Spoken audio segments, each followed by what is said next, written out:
বিশ্বনবী সাল্লাল্লাহু আলাইহি ওয়াসাল্লাম চারজন ব্যক্তির কথা আলোচনা করা হলো রসুলের সামনে একদিন।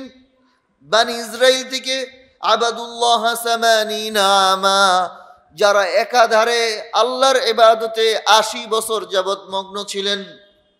কত বছর? 80টা বছর একাধারে আল্লাহর ইবাদত। এই যে একাধারে শব্দ বাংলাতে লাগাই, অনেকে যারা অনুবাদ করে বা ওয়াজ শুনে এরা বুঝে না। এটা কয় এটা অলৌকিক, এটা কি? এটা হইল একটা না 80 বছরের ইবাদত। তার কি প্রস্রাব লাগে নাই? তার কি বাথরুম লাগে নাই? তার কি খাওয়া দাওয়া লাগে নাই? তার কি জ্বর আসে নাই? একটা তো নাস্তিক যারা, ওরা তো আছেই। আমাদের মুসলমানরা এগুলোর অর্থ বুঝে না। একাধারে ইবাদত 80 বছরের অর্থ হইল খাওয়ার সময় খাইছে, যখন প্রস্রাব পায়খানার বেগ আসছে তখন গেছে, বাথরুমে গেছে। স্বাভাবিক মানুষ যা যা দরকার সেগুলো সে করছে, তার চিকিৎসা দরকার বলে সে ডাক্তারের কাছে গেছে। খাওয়ার সময় খাইছে, ঘুমানোর সময় ঘুমাইছে, আর বাকি সময় সে কি করছে? ইবাদত করছে। আমরা বলি না সে আজকে 25 বছর যাবত এই অফিসের মধ্যে চাকরি করতেছে, বলি না? এটা অর্থ কি হয়? 25 বছর সে খায় নাই, দেয় নাই, ঘুমায় নাই, এরকম। 25 বছর সে চাকরিও করছে, বাসায়ও গেছে। 25 বছর যাবত এই মসজিদের ইমামতি করতেছে। তো 25 বছর কি একটা না ইমামতি করছে, না 5 ওয়াক্ত নামাজে গেলে আসছে? ছুটি নেয় নাই, দেশে যায় নাই। এইগুলোর অর্থ হলো এইভাবে নিতে হবে। আবাদুল্লাহ সামানিনা আমা, 80 বছর একাধারে ইবাদত করেছে।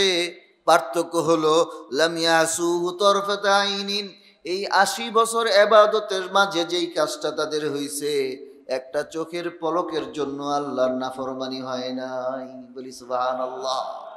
প্রথমটা সহজ, 80 বছর ইবাদত করছে, এটা সহজ।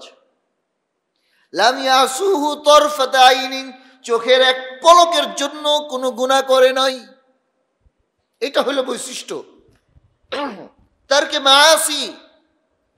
মায়াসি বর্জন, গুনাহ বর্জন, এটা হলো তোমার সত্যিকার ঈমান যাচাই করার মিটার। তোমার ভিতর তাকওয়া হইছে কতটুক বুঝবা কেমনে?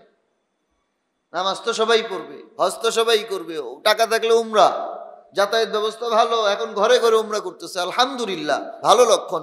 অন্যান্য দেশে না যে উমরা করতেছে, কিন্তু আমার অর্জন কতটুকুন সেটা বুঝতে হবে গুনাহ না করার মাধ্যমে। যদি তুমি গুনাহ থেকে বাঁচতে পারো তাহলে তোমার ঈমান কামিয়াব। নতুবা এমন, এই যে এখন মসজিদে এসি গুলা ছাড়া, জানলাগুলো সব লাগানো না খোলা? সব লাগানো আছে বিদায় ভিতরে ঠান্ডা হচ্ছে। এখন যদি সব কয়টা জানলা খুলে দেওয়া হয়, এসি যদি আরো শক্তিশালী এসি মসজিদের মধ্যে ইনস্টল করে লাগায় দেয়, তাহলেও দেখা যাবে মসজিদ ঠান্ডা হবে না, কাঙ্ক্ষিত লক্ষ্যে পৌঁছতে পারবে না তাপমাত্রা। আর জানলাগুলো সব লাগানো, গেট লাগানো, এসি যদি আরো আসতেও চলে, কমেও চলে, তবুও কি হবে? একটা সময় যায়, কিছুক্ষণ পরে হইলো, দেরিতে হইলো, রুমটা ঠান্ডা হবে। গুনার মাধ্যমে মানুষের সব নেক আমল, আল্লাহর সন্তুষ্টির যত কাজ, সেগুলা অসন্তুষ্টতে রূপান্তর হয় গুনার কারণে। এই জন্য মেহনত চালাতে হবে, যেমন ভাবে ইবাদতের মধ্যে, ঠিক তেমন ভাবে মেহনত চালাতে হবে গুনাহ বর্জনের মাধ্যমে। বানি ইসরাইলের 4 জন ব্যক্তির কথা আলোচনা করা হলো রাসূলুল্লাহ সাল্লাল্লাহু আলাইহি ওয়াসাল্লামের সামনে, যারা 80 বছর ইবাদত করছে অথচ একটা চোখের পলকের জন্য গুনাহ করে নাই। তাদের সামনে আইয়ুব, জাকারিয়া, হিজকিল বিন ইয়াজুজ ওয়া ইউশা বিন নুন, এই 4 জন ব্যক্তির আলোচনা করা হলো। আজাবা আসহাবু রাসূলিল্লাহি সাল্লাল্লাহু আলাইহি ওয়াসাল্লাম, সাহাবায়ে কেরাম আশ্চর্য হয়ে গেলেন, আহারে কিভাবে সম্ভব? 80 বছর আল্লাহর ইবাদত, তাও একটা চোখের পলকের জন্য গুনাহ হয় নাই। আমাদের পক্ষে তো এত আমল করা সম্ভব না। সাহাবীরা আশ্চর্য হয়ে গেলেন। আর এই সময় আল্লাহ সুবহানাহু ওয়া তাআলা জিবরাইল আমিনকে পাঠিয়ে দিলেন এই সূরা কদর দিয়ে, যেই সূরাটার মধ্যে বর্ণনা করা হলো একটা রাত এই উম্মতের জন্য আসবে।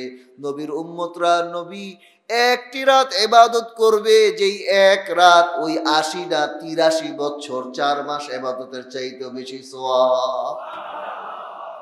1000 মাস 83 বছর 4 মাস। কেউ যদি একবার শবে কদরের মধ্যে সুবহানাল্লাহ পাঠ করে, আল্লাহ সুবহানাহু ওয়া তাআলা একাধারে 1000 মাস সুবহানাল্লাহ বলার সওয়াব দান করে দিবেন। এইভাবে আল্লাহ সুবহানাহু ওয়া তাআলা শবে কদরকে মহিমান্বিত করছেন। লাইলাতুল কদরি খায়রুম মিন আলফি শাহর তানাজ্জালুল মালাইকাতু ওয়ার রূহু ফিহা বিইذনি রাব্বিহিম। আল্লাহ তাআলা আসমান থেকে অসংখ্য অগণিত ফেরেশতাকে বর্ষণ করেন, নাজিল করেন। ওয়ার রূহ বলা হয়, কেউ কেউ বলেন যে জিবরিল আমিন সহ। এক বর্ণনার মধ্যে পাওয়া যায় আল্লাহ সুবহানাহু ওয়া তাআলা এই শবে কদরের রাতের মধ্যে এত পরিমাণ ফেরেশতা নাজিল করেন, পৃথিবীর মধ্যে যত পরিমাণ কঙ্কর রয়েছে, যত পরিমাণ ইটের টুকরা, বালুর টুকরা রয়েছে, এর চাইতেও বেশি পরিমাণ ফেরেশতা নাজিল হয়ে সারা জমিনের মধ্যে বিছায়া থাকে। এই পরিমাণ ফেরেশতা নাজিল হইতে থাকে। তানাজ্জালুল মালাইকাতু ওয়ার রূহু ফিহা বিইذনি রাব্বিহিম মিন কুল্লি আমর সালামুন হিয়া হাত্তা মাতলাইল ফজর। শান্তি সালাম বর্ষণ হইতে থাকে, এমনকি এটা ফজর পর্যন্ত চলতে থাকে। এই হইল শবে কদর। এটাই রমজান মাসে আসবে, আর এটাই শেষ দশকের মধ্যে আসবে। আল্লাহ আমাদেরকে তৌফিক দান করেন শবে কদরের ইবাদতের।